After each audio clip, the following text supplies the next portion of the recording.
మనుషులు ఇతరులకు హెల్ప్ చేయడానికి చాలా బాధపడుతూ ఉంటారు.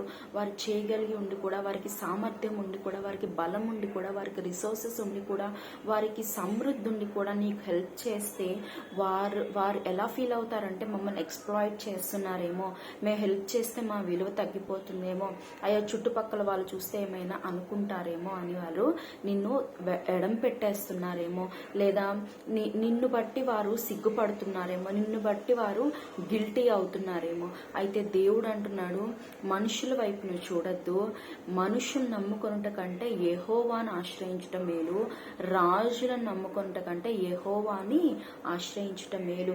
మరి మనుషులు మనల్ని ఎంతగానో బాధిస్తూ ఉంటారు. వారు చేయగలిగి ఉండి కూడా మనకి ఒక అవసరం ఉన్న పరిస్థితుల్లో వారిని అడిగినప్పుడు వారి మనల్ని తక్కువగా చూడటం, తక్కువగా మాట్లాడటం, మన ముందే ఎవిడెంట్ గా అబద్ధాలు ఆడడం, తెలిసిపోతున్నా కానీ వారి మాట కవర్ చేసుకోవడానికి ట్రై చేయడం, ఇలాంటివి చాలా జరుగుతూ ఉంటాయి. అవన్నీ చూసి నీ మనసు విరిగిపోయిందేమో, అవన్నీ చూసి దేనికి ఇలా నాకెందుకు ఉంది, నా ఇంట్లో వారు నన్ను దగ్గరికి తీరు, బయట వారు నన్ను దగ్గరికి తీరు, లేదా ఎవ్వరూ నాకు ఫ్రెండ్స్ ఉండరు అని నువ్వు అంటున్నావేమో. కానీ దేవుడు ఇవాళ నీతో మాట్లాడుతున్నారు, నన్ను అడుగుము, జనములు నీకు స్వాస్థ్యముగాను భూదిగంతముల వరకు నీకు సొత్తుగాను ఇస్తానని దేవుడు మాట్లాడుతూ ఉన్నారు. నువ్వు దేవుణ్ణి అడుగు, దేవుని చేతిలో నేను చెక్కుకున్నాను ఆయన అంటున్నాడు కదా.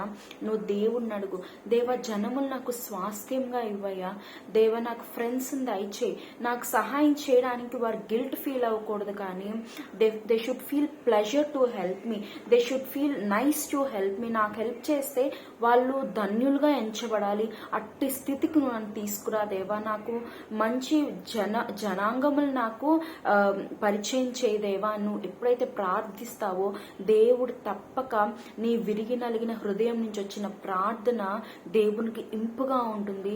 దేవుడు తప్పక నీ లైఫ్ లో మనుషులను ఆయన నాటుతాడు. దేవుడు నీకు వారు హెల్ప్ చేస్తే అది గొప్ప ధన్యతగా వారు భావిస్తారు. అంత గొప్ప స్థితిలోనికి దేవుడిని నడిపిస్తాడు. మనుషులు నిన్ను గురించి హేళన చేస్తున్నారనో, లేదా నీ ముందే అబద్ధాలు చెప్తూ తప్పించుకుంటున్నారనో, లేదా నీకు హెల్ప్ఫుల్ అయ్యుండి కూడా హెల్ప్ చేయట్లేదని నువ్వు వారి కోసం నువ్వు బాధపడద్దు, లేదా విభ్రాంతి నొందద్దు, డిప్రెస్ అయిపోవద్దు. కానీ దేవుణ్ణి మాత్రం సహాయం అడుగున ఆయన నీకు సహాయం చేయగలడు.